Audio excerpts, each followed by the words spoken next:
Assalamualaikum warahmatullahi wabarakatuh. Baiklah, saya di sini akan memperkenalkan diri terlebih dahulu. Perkenalkan, nama saya Sofia Lajuba, BP 19221, akan membahas tentang membaca.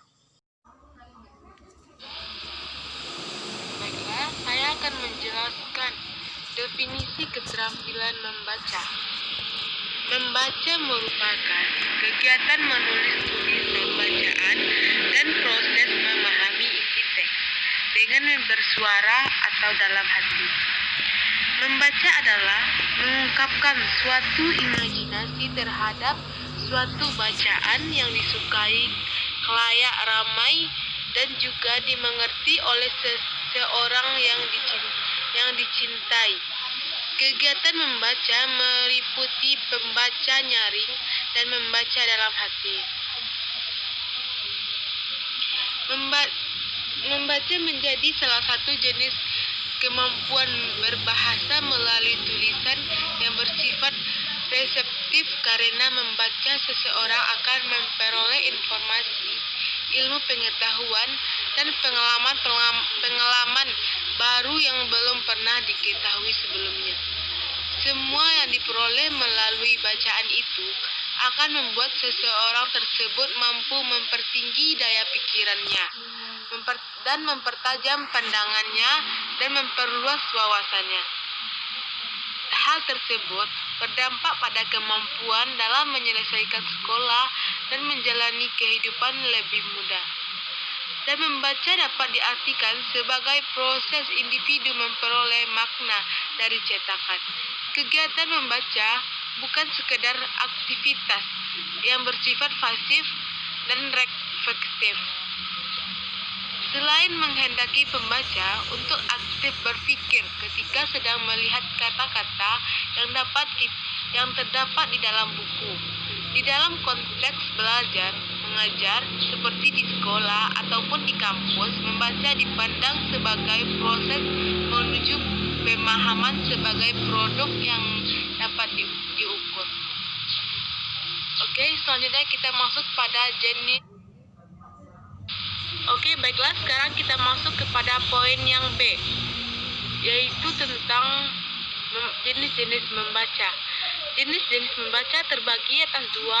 Yang pertama yaitu membaca nyaring, dan yang kedua membaca dalam hati. Kita masuk poin pertama terlebih dahulu, yaitu membaca secara nyaring. Membaca secara nyaring merupakan proses mengkomunikasikan isi bacaan dengan nyaring kepada orang lain, karena tujuan utamanya mengkomunikasikan isi bacaan.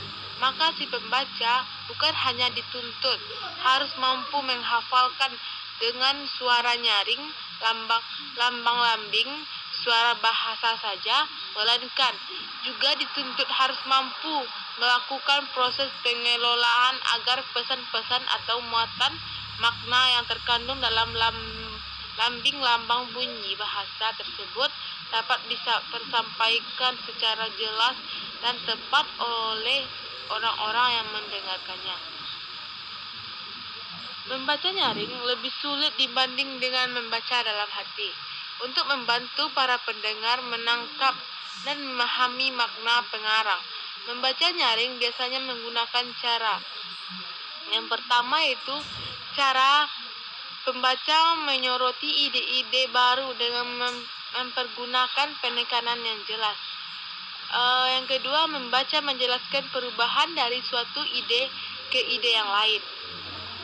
Adapun tujuan membaca nyaring adalah untuk mengkomunikasikan isi bacaan kepada orang lain atau pendengar. Pembaca nyaring tidak hanya menghafalkan secara nyaring lambang bunyi saja. Ia juga dituntut untuk mampu memproses pengolahan agar pesan-pesan atau muatan makna yang terkandung dalam lambang-lambing bunyi dapat disampaikan secara jelas dan tepat oleh pendengar. Sekarang kita masuk pada poin yang kedua, yaitu membaca dalam hati. Membaca dalam hati terjadi secara stimulus atau konsentrasi dua arah dalam pikiran pembaca. Pembaca secara aktif merespon ungkapan bunyi simbol-simbol tulisan dan bahasa yang digunakan untuk penulis dalam rangka memahami makna yang terkandung dalam teks. Oleh sebab itu, pembaca dituntut dapat mengungkapkan makna yang terkandung di dalam teks. Makna yang diolah pembaca dalam otaknya untuk menghasilkan pikiran yang kritis dan kreatif. Adapun tujuan utama membaca dalam hati adalah memperoleh pemahaman. Pembaca berkeinginan memahami isi bacaan secara menyeluruh. Seorang yang dikatakan dapat memahami bacaan secara baik jika memiliki kemampuan. Yang pertama yaitu kemampuan menangkap arti kata dan ungkapan yang digunakan penulis. Dan yang kedua, kemampuan menangkap makna tersurat dan tersirat. Dan yang ketiga, kemampuan membuat kesimpulan. Adapun membaca dalam hati terbagi atas dua. Yang pertama yaitu membaca ekstensif. Membaca ekstensif adalah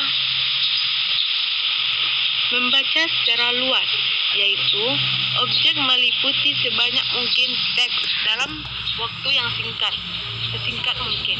Tujuan membaca ekstensif adalah untuk memahami isi yang penting dengan cepat, untuk memahami hal-hal yang penting dengan cepat sehingga membaca secara efisien dapat dilaksanakan. Jika dilihat dari segi waktu, membaca ekstensif relatif lebih hemat karena membaca cukup membaca objek secara sutilan, bukan kata per kata, kalimat per kalimat atau paragraf per paragraf, tetapi menatap sepenuh bacaan untuk mencari bagian mana yang dibutuhkan dari pembaca. Dari segi tujuan, kegiatan membaca ekstensif adalah untuk memahami isi atau hal-hal yang penting dengan cepat. Dalam penggunaan secara umum dan dalam pembelajaran, membaca ekstensif disinonimkan dengan membaca cepat. Membaca cepat adalah kemampuan untuk memperhatikan bahan dan dibaca dengan tujuan membaca. Dan selanjutnya kita masuk kepada pembahasan intensif. Intensif adalah studi seksama, telaah teliti, dan penanganan terperinci yang dilakukan di suatu tempat. Latihan pola kalimat, latihan kosakata, telaah kata-kata, dikte, dan diskusi umum merupakan bagian dan teknik membaca intensif. Teks bacaan yang benar-benar sesuai dengan maksud ini haruslah dipilih oleh guru atau dosen. Sebaiknya dari segi bentuk maupun isi. Membaca intensif ialah suatu aktivitas membaca yang sangat membutuhkan kecermatan dan ketajaman pikiran maupun kunci pemerolehan ilmu pengetahuan. Membaca intensif seringkali agak lambat karena dilakukan dengan sangat hati-hati dan teliti. Adapun tujuan membaca intensif adalah memahami seluruh bahan bacaan sampai pada bagian yang sekecil-kecilnya. Membaca intensif adalah untuk memperoleh sukses dalam memahami sepenuh terhadap argumen-argumen yang logis, urutan-urutan pola teks, pola simbolisnya, nada-nada tambahan yang bersifat emosional dan sosial, pola sikap dan tujuan pengarang, dan sarana linguistik dan dipergunakannya. Baik, sekarang kita masuk kepada poin yang C. Tujuan membaca. Tujuan membaca secara umum. Membaca untuk memperoleh rincian atau fakta. Membaca ini dilakukan untuk mengetahui informasi yang lengkap. Membaca untuk memperoleh memperoleh ide-ide utama atau menemukan informasi yang lebih lengkap. Oke, selanjutnya kita masuk pada hakikat membaca. Membaca pada hakikatnya adalah suatu proses yang bersifat fisik dan psikologis yang berupa fisik dapat berupa pengamatan tulisan secara visual dan merupakan proses mekanis dalam pembaca. Proses mekanis tersebut dilanjutkan dengan proses psikologis yang berupa kegiatan berpikir dalam mengelola informasi. Selanjutnya kita masuk pada teknis membaca terbagi atas 4. Yang pertama yaitu skimming, yang kedua yaitu tentang scanning, yang ketiga selecting, dan yang keempat skipping. Kita jelaskan yang pertama yaitu tentang skimming. Skimming atau berarti melihat sekilas. Skimming dapat dipahami sebagai teknik membaca cepat, di mana pembaca memperhatikan poin utama atau esensi dalam berbagai bagian itu saja, sehingga mendapatkan konsep utama tentang konteks tersebut. Dalam membaca skimming, teks yang berisi detail, derita, contoh, atau data lain yang tidak perlu sengaja dilompati. Dengan kata lain, membaca skimming tidak membutuhkan pembacaan intim, tetapi harus fokus. Yang kedua yaitu scanning. Scanning atau dimaksud juga dengan mencari sesuatu. Scanning mengacu pada metode membaca selektif yang umumnya digunakan oleh pembaca ketika dia sedang mencari beberapa informasi atau teks tertentu yang terkandung dalam bagian tersebut. Tanpa membaca teks secara menyeluruh, hal ini lebih berkaitan dengan pencarian daripada membaca. Oleh karena itu, dapat dikatakan bahwa scanning adalah proses membaca berorientasi pencarian yang digunakan untuk menemukan jawaban atas pertanyaan spesifik. Dan begitu jawaban ditemukan oleh proses membaca dihentikan. Yang selanjutnya yaitu tentang selecting. Selecting atau bisa disebut juga dengan teknik membaca pilih. Jenis teknik membaca yang satu ini cukup terlihat sangat mengutamakan kebutuhan. Artinya, memilih teks dari bagian yang dibaca berdasar pada kebutuhan. Teknik ini biasanya dilakukan sebelum kegiatan membaca, misalnya saat membaca judul berita di surat kabar. Selecting biasanya digunakan oleh orang yang ingin mengembangkan tulisannya hingga menjadi menarik.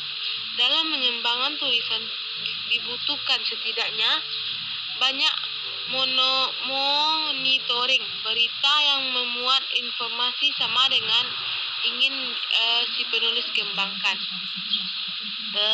Dan selanjutnya yaitu skipping. Teknik membaca yang mengabaikan atau melompati bagian yang tidak diperlukan atau bagian yang sudah dimengerti. Sederhananya, jika tulisan yang dibaca sudah tidak relevan dengan keinginan, maka abaikan atau lompati saja.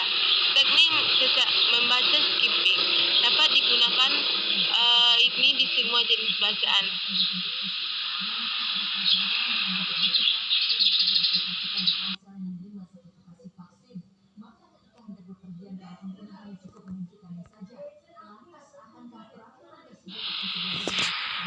Itulah materi yang dapat saya sampaikan. Mudah-mudahan anak-anak semua mengerti dengan apa yang saya jelaskan. Saya ucapkan terima kasih. Skron.